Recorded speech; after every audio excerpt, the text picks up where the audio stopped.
अस्सलाम वालेकुम। क्या हाल चाल है आप सबकी। उम्मीद करती हूँ बिल्कुल ठीक होंगे और सर्दियाँ आपकी बहुत ही अच्छी बहुत ही मज़ेदार गुजर रही होंगी। सर्दियों का मौसम मेरा ख़ुद बहुत ज़्यादा पसंदीदा मौसम है और उसकी एक वजह यह है सर्दियों के जो पकवान हैं वो मुझे बहुत पसंद हैं। और जब बात आती है सर्दियों के खानों की, सर्दियों के पकवानों की, तो उनमें सरफ़हरिस्त जो हमारी सर्दियों की मोस्ट फेमस और हमारी पंजाबियों की सबसे ज़्यादा पसंदीदा जो डिश है वो साग है, सरसों का साग। और सरसों का साग तकरीबन जितने भी पंजाबी हैं उनको बहुत पसंद है, चाहे वो पाकिस्तान में रह रहे हैं या चाहे वो दूसरे कंट्रीज़ में जहाँ जहाँ भी रह रहे हैं वो साग को पसंद करते हैं। और कुछ लोग तो पाकिस्तान से साग बाहर मंगवाते हैं और कुछ लोग जो है जहाँ जहाँ पे ये अवेलेबल होता है वहाँ पे वो ख़ुद तैयार कर लेते हैं।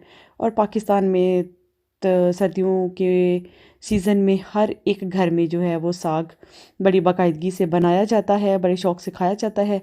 कुछ लोग इसको फ्रीज़ कर लेते हैं, ये नाश्ते में पराठे के साथ बहुत ही मज़ेदार लगता है। आज की इस वीडियो में मैं आपको बताऊंगी साग की फुल एंड फाइनल मुकम्मल रेसिपी। जो लोग मेरे बहन भाई शहरों में रहते हैं या जो परदेश में रहते हैं, सिर्फ उन्होंने साग खाया हुआ है या सिर्फ देखा हुआ है, लेकिन उन्हें ये नहीं पता कि ये बनाया कैसे जाता है, ये खेतों में कैसे किस तरह की इसमें इसकी शेप होती है, खेतों में ये कैसे उगता है। उम्मीद करती हूँ कि आपको अच्छी लगेगी।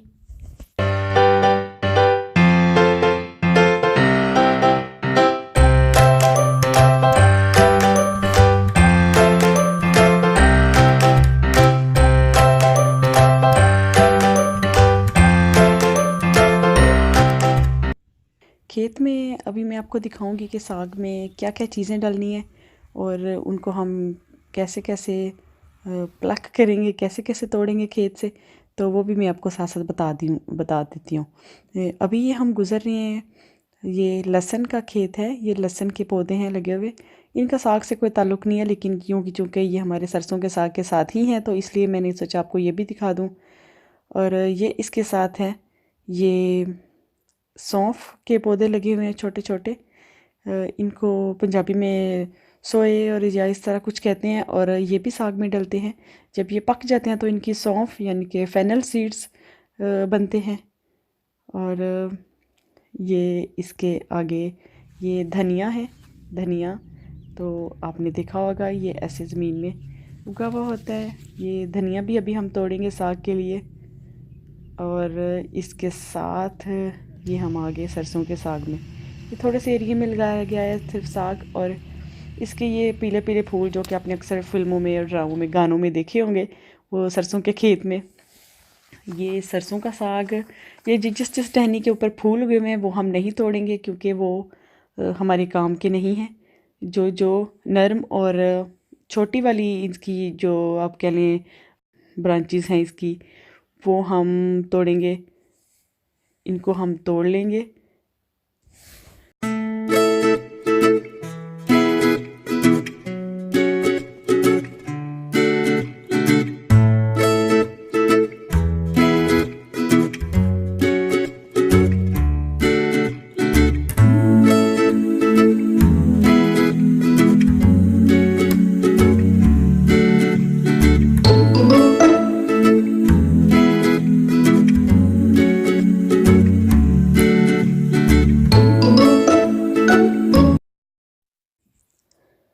ये मैं आपको पहले बता दूं, ये हरी वाली चीज़ें जो साग में डलेंगी, ये है सबसे पहले धनिया। धनिए को हम काटेंगे बारीक बारीक। और ये साथ है मेथी। मेथी को भी हम जो मोटी डंडियां हैं वो उतार देंगे और जो पत्ते पत्ते और नरम सी डंडियां हैं उनको हम काट लेंगे। और इसके साथ ये फेनल सीड्स के पत्ते हैं उसको यानी कि सौंफ के पत्ते जो होते हैं रॉ, अभी वो छोटे छोटे पत्ते होते हैं तो वो बहुत ही नरम और साग में बड़ा अच्छा टेस्ट देते हैं। ये सरसों का साग है जिसको पंजाबी में हम गंदलें कहते हैं, ये गंदला। तो इनको, और ये इसके साथ रखी हुई है पालक ढेर सारी। आपने करना क्या है कि ये जो सरसों के अलावा बाकी जितनी चीज़ें हैं उनको काट के अच्छी तरह धो लेना है, उनकी मिट्टी वगैरह सब उतार लेना है। और हासिल खास एक टिप ये है कि जो ये सरसों का साग है इसको हम धोते नहीं हैं। इनको आपने किसी कपड़े से अच्छी तरह साफ़, पहले इनको छील लेना है। इनके ऊपर ये जो बारीक बारीक से छिलके होते हैं ये आपने ये इसको उतार लेते हैं। और क्योंकि इनको जो हमारी बड़ी बुढ़ियाँ हैं वो कहती हैं कि जब इनको इसको धोया जाता है तो ये सख्त हो जाता है, फिर ये गलता नहीं है। तो इस पे इतनी ज़्यादा मिट्टी नहीं होती क्योंकि ये जो खेत से काफ़ी ऊंचे इसके पौधे होते हैं, तो इनको सिर्फ साफ़ कर लें, छील लेना और साफ़ कर लेना ही काफ़ी होता है। लेकिन बाकी चीज़ें जैसे पालक वगैरह, धनिया और बाकी हरी चीज़ें सारी आपने धो के अच्छी तरह तो डालनी है। अभी मैं साग की कटिंग करने लगी हूँ। कटिंग आप कोशिश करें कि जितनी बारीक हो सके उतनी अच्छी है। आजकल कटिंग करने के लिए काफ़ी अच्छे अच्छे गैजेट्स मार्केट में मिलते हैं जो कि स्पेशली साग काटने के लिए बनाए गए हैं, जिनसे आप पालक, धनिया और इस तरह की हरी चीज़ें जो हैं आसानी से और बारीक अच्छे एक ही साइज़ की काट सकती हैं। तो सरसों को हम डायरेक्ट जो है वो उसी देगची में डाल लेते हैं जिसमें इसको पकाएंगे, और बाकी चीज़ों को अलग बर्तन में डालते हैं। पालक वगैरह को उनको धो के बाद में ऐड कर लेंगे।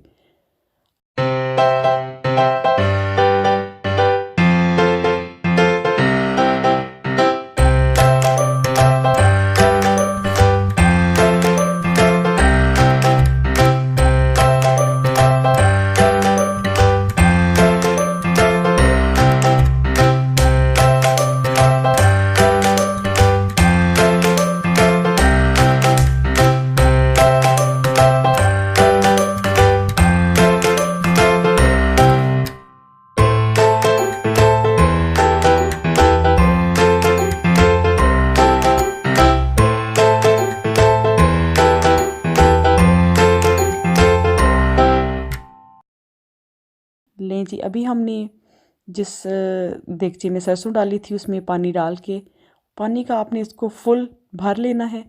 यानी कि आप 2-2 3-3 इंच खाली हो और बाकी आपने इसको पानी से भर लेना है। पानी, और फिर जब जो जो ये पकता जाएगा तो वैसे वैसे ये कम होता जाएगा, और आप इसमें बाकी चीज़ें, जो बाकी सब्ज़ चीज़ें आपने काटी हुई हैं वो आप साथ साथ डालती जाएं, क्योंकि एकदम से सारी चीज़ें इकट्ठी डाल दी तो देगचा भर जाएगा और सारी चीज़ें गिरने का खतरा होगा। तो ये अभी हमने सारी चीज़ें इसमें ऐड कर दी हैं। ये हल्का हल्का पकना शुरू हो गया है। इसको कोशिश करें कि हल्की आंच पे रखें।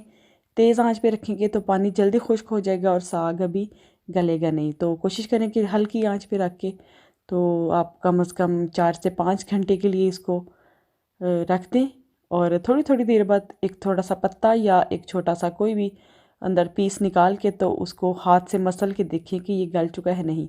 अगर तो ये धागे और रेशों की सूरत में अगर आप है हाथ पे मसलते हैं और ये धागे से बन जाते हैं तो आप समझें कि आपका साग अभी रेडी नहीं है। और अगर लेकिन बिल्कुल हाथ से मसलने से बिल्कुल क्रीमी या ऐसे क्रीम सी बन जाती है तो इसका मतलब है कि आपका साग गल गया है। उबलने के मरहले में इसकी जो है रंगत भी काफ़ी चेंज हो गई है।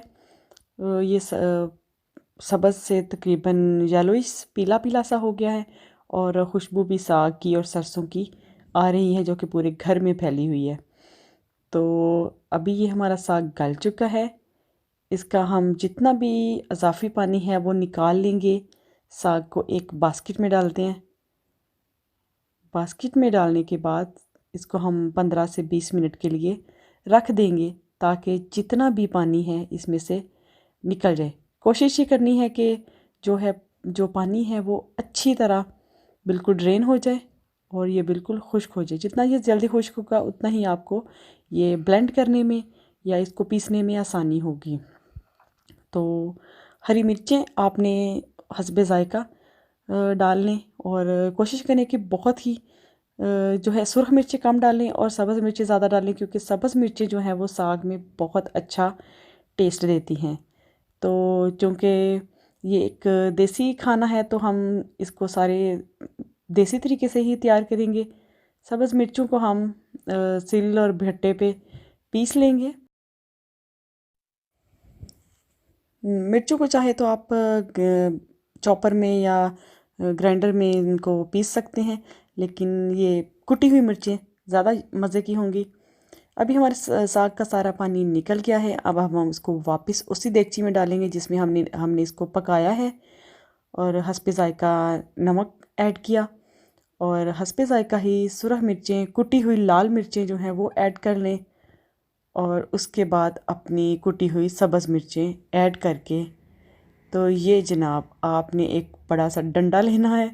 उसके ये डंडा भी जो है मोस्टली वो मसाला जात कूटने में इस्तेमाल होता है और इससे साग भी बहुत अच्छा जो है वो पीसा जाता है। चाहे तो आप इसमें ब्लेंडर, अगर आप बाहर कहीं रह रही हैं तो आप के पास ये देसी डंडा अवेलेबल नहीं है तो आप इसको जो बीटर है उसके साथ बीट कर सकती हैं, या फिर आप थोड़ा थोड़ा डाल के तो इसको चॉपर में भी चॉप कर सकती हैं।